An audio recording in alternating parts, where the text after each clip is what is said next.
हाय मेरी YouTube family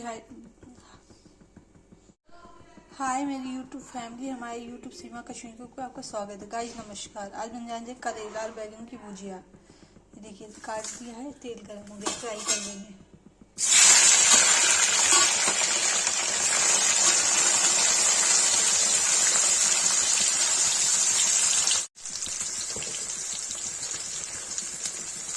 जैसे नमक डालते हैं, चला देंगे, फ्राई हो जाएगा। फिर बिना प्याज की भुजिया बनाएंगे। फ्राई हो गया, निकाल देंगे। फ्राई देखिए निकाल दिया है और तेल डाल देंगे।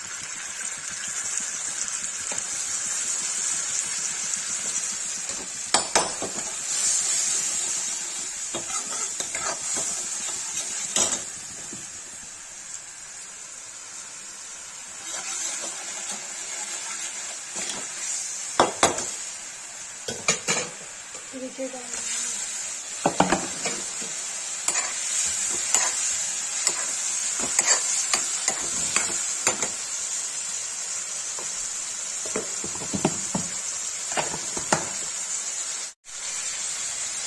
मसाला डाल देंगे,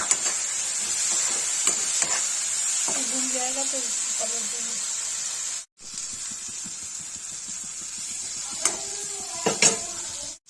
देखिए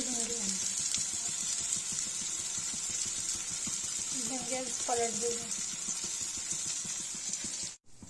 भाई देखिए करेले की भुजिया बन गई है। जिसको ये रेसिपी पसंद I like comment share subscribe जो करें।